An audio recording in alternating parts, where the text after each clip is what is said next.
Chibiem, yes, I'm Badwam TV, Badwam so. Yada Apostle Dr. Nite Kutegwa say, Ninkranchen some of their bread, you do so no Badwam Cassie. And some of the obeti will move in Obi and Uncle Noa called Bashe Fee, ma, and Nan Quenchienti. Or Sestra, dear Sarah, who's a meaning, Simbin and Opay. Yada bro, Adom TV, Badwam Cassie, Oko Facebook, /Adom TV, Extra Go TV. 119 DSTV 280 ko YouTube search Adom TV 2 na kwa adomonline.com nsemi ne nsembebre ewo ho medi afia amankwa tamaklo afia ni de mientie se den nsem no etie Orabia wonya mfia aduanan enkono afresaki yanke brebi atwam wono ana koba hwefie yire ne mama aso abusuanka yeso nanso enne nkwanhyienti wadidam mu odin de odebekọ ayaresabia mpo the omudi toku kwanu me ho aye den Adom kase eto so na me ko ba anka I will not say it I will bet everything myself but now in combat to me then ka kwa December year December 1st to be a meeting me next guy that I know what and a problem no toss huge money I bet me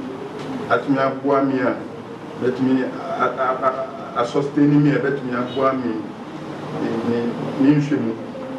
me call hospital na me need 1,000 winiba in and out me to go review me go and medication to money me manema aina me be man kwara yi aina me sumedi aina me be to edu it has become a better to me to me dear me says me sense before Kofa by the Accident Victim Support Ghana, Reverend Cyril Benedict Crab, and so a church and Emma who be a only Nukuno FM, Nanso, and no in see one more quiet than a day in our say, Obetimindi and moi at the moment for. Course, I in a day, air 17. Kofa to me, I attended to Womo, where it be 8 and 7, the best Womo, various regions. Woman bet me a boa pano and do 5. Pa and do 5. Kra na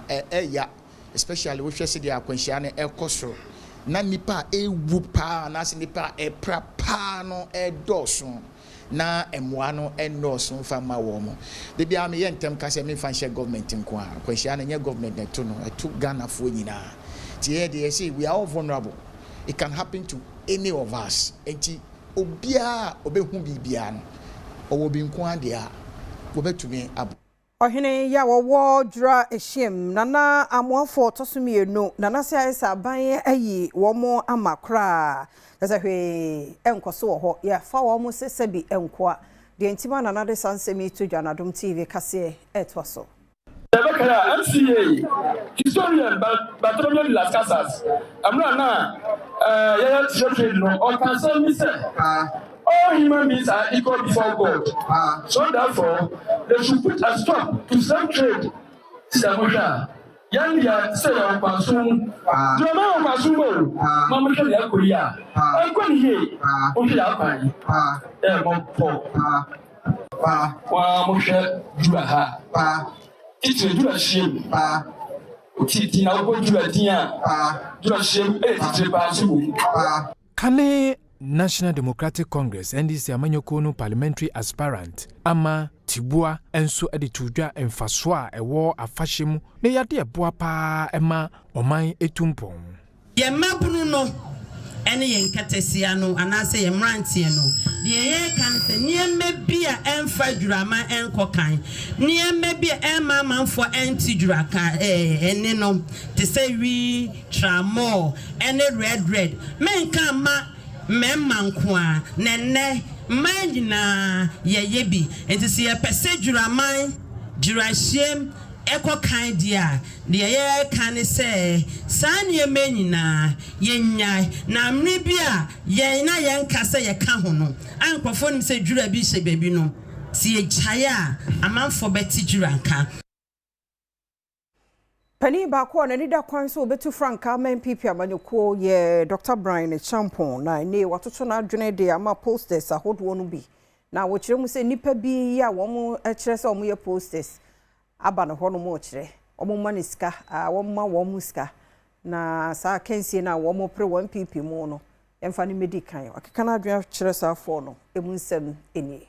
The polls that put others ahead of me, you know, I'm sure if tomorrow I want to put up polls that put myself ahead of others, I'm sure that I can have some friendly posters do same for me. They do not concern me. Most of these polls are psychological operations on the system, totally meaningless. I don't intend to sponsor polls in my favor. I'm here, I'm in this campaign office. Many people come with their polls that, oh, you are winning, you are 90%, you are 70%. Give us money so that we'll go and put it in the papers, put it on online portals. I'm not interested in any of that. Ahono sankasa de afa galansin semse hono de tudwa se be ya enka ben yi wonyi enefua aduokro metwe 90 days emfansi wono mmra efamagudie to emfa kwampa so dwumadi nyina wo man mu se ne be ya ebetumi abo ama yensu wonsu a eni ase nyina no asan akwanete biada demo. Citizens have to be told what to do. We have to put a stop. We have to put a stop to the situation. Galamsey, halt it for 90 days. Stop it. Everybody should stop mining in this country, regardless of the financial consequences. We have to agree that for the next 90 days, I'm not talking about even a state of emergency, 90 days, rainy season, let's clear our water bodies, let's engage how we go back. Dr. Mahmoud Bawumia ye kane Ghana mampani abedi echi ono so ani da kwan so obetu frank ama NPP amanyokuo no nene wode nsem bia todwa wo kire mu se nene ma pa wo ye se wo ye mampani abedi echi ne mo a wo bo NPP amanyokuo no de ede de pefe so ono ni nipa frank tu dibia wo NPP amanyokuo no mu no delegate emfama no 208 na me wo Bank of Ghana na me ye omo penyi Governor no Abedi Chiri, Penny no Abedi Chiri, Deputy Governor of Bank of Ghana, and na Kufuado Befremi, or Semimbe na Abedi Chiri. Samre no na President Kufuo Abedi 8 years. Nani Pabri cast Chirame say, Mamin Jai me Jumano na Membe running mate. Omok say no party are breaking 8 no, enti me ba yendin kunim, but me country almost say. President Kufuor and appointing me deputy governor. Enti NPP here say meba abeboa na yenya letimi din kunima mentimi nkase member enti me resigning me job ewo Bank of Ghana be ye running mate of the NPP. Enwa chi na mrashe bidwani ogina hodo mo for water north Dr. Gideon Boakon so di tu just say na enye Bawumia kro ya ana ye wo opposition na ye hu ne so ye nyankopon. Enye wono a NPP bra na ye wo opposition no na ye hu Bawumia se oye nyankopon. Se Ghana ha wan sori ankasa na ye hu se ye obi kra ya mana ye den aka na asema ma ye. Oyire no ho ye adwumade de ne ti eto ho ma adasa ame kodru ba bi no NDC fo kra bonidin eka no ho asem eche obi a wa NPP mo. It was so na Health Facilities Regulatory Agency and a health facilities a who will be a Kumasi Dungoche. Ya Kumasi Metropolitan Assembly Clinic a Kahubino on Akotum. A human exercise the whole country near no. You started with Greater Accra. You phase 1 of Greater Accra. You best go Greater Accra beam. Your phase 2 Ashanti region here. You other regions. At a point, you better baby no, you better want multiple teams across the country at the same time. Now the entire among we KM clinic ne say KM clinic ya bank clinic ono so ma ayarehwe e wo Kumasi duemu duemu a na yen records kire say facilities omo have license no enka on the next year beto omo ne bebu so omo de enti a omo ne have license omo hwe enipa wo ayarehwe kwan so enti yeso ye ba no obia ntimi ankere so mo license bi enu nti no na ese ye tum e ma omo so edi mra so se de ye mra no kire se obia obetimi ansa na obetimi ahwe obi wo Ghana e wa yare mu no ese unya license efiri heferansa no wɔ adwuma oto a ne nkase so kyerɛ sɛ omba santimantem henefua mienu yi sabia bɛ sɛ du no mutimi kɔ ya emu du nwɔtwe eni tumi krata ya ba Kumasi anasa Ashanti region efiri no abɛka saa bere no ya timi akɔ 20 facilities emu du nwɔtwe eni hefra license ana omo license ewu saa edu nwɔtwe ne yatum mienu de ekoduro no na omo license no enwa adwuma no maduru animu a akaka krab no omo nsa kanti no it wouldn't have been fair to close them down but 18 no de obuwa won see office da obiwa ne license wu ye no onye nya de so beba abaye obi so ono mu a ubetimi aduro na ho tantantan Yanto so na ohina wo krantin abotan na na siedu kochi na wosre se yemeyen nsem so bi wo krantin abotan kro no ene ma mekrobontamu na eha adwen isan sesa nsamso ni no honti no adehye bre akuafo bre niema no no baye no kra no wo makote bakra no so ne maye no mu odin na de etwa wo mu yam kra ne opemfo bi okowuye isan sa bridge nti kase no etwoso waba promise say ye krati abota ye bridge e abia nkan obeya man meka be afimu ani ye wurase dinkatia e ba ma be krobo amo menene tonchia na ono so hya me bo say so omu wini ndc wini a ye bridge o ba be ya man ye sre se ya boa amo mo wini ye problem nyina ye kwan nya ye ni light ye ni chin compound ye ni school but ye can say your priority aye your bridge omanfo bia wo nso etimpatemu a abiribia wo mo echi omenam se ensamso ni wona akwan nso eniema enkoye ni wo nso ni Adom News nsentwofo twetwe nkomo no wo mo de nsem se na tuudwa eduru su tobresa ye ntimi ntwa nsuo yi abatan ema emema nti na ma ye no ba yaka mekasa nyina mekita buru be se 50 bags ntimi nko nti ya de srede a de to aban ni mu ne se wo meboa ye bridge no school for eduano passe ne ba be ko school a kisa mi do mo ba na ma be woro me ho de mo twa nsuo no na o makọ na mo pon school nsuo a masa betena ha woro me ho na masa de mo twa nsuo na kọ eya asefem se wo friti ase be sia kokoro ba kwa we eye tie na so science say nsuo ni yentimi nkuro so nti just bridge ni nti just ko nwan saa ansa last week ne ye de aburo motokimi ensa e ba be sia kokoro bo ye beduru ha na nsuo na yire ya aburo no kan nsuo agya ma nsuo buraburo ni nyina ma aburo se aburo ni nyina se wa mo amhwe the way aye bre ya omo ntwa omani mehwe yen na a friend place granting abotan ne ma mekrobofo yen so se kan Ghana ho ye to aba wa ha papa Enjeno Sonadum TV Badwam kase na ha na brema kwan na no pay ye de asie emre ne adaje a wode ma yenti ye da se papa na wotwi mo gusoa ne ye tena no ye da se wa fe na wode afidie no ato ha na sedan koma on ye da rade ase ama okra ene oni pedua se nenso 16th October ye kiati asifo ka ho bie dwumadie se Badwam de 5:30 ene ye hyase bra ye de nwumto ejeje wa se be ya de bekeka ho na ja sempa ye bi wo ho a wetumi abo ye wie pa Apostle Doctor ni tekote guba na obehihye ye nkran owie pepepe ye de news no bro te news no na yakofa ye de asi he te radio fosu 97.1 ye mamunyina achen ye mamunyina akwaba akwasinsi aboaten erikesi edubu adi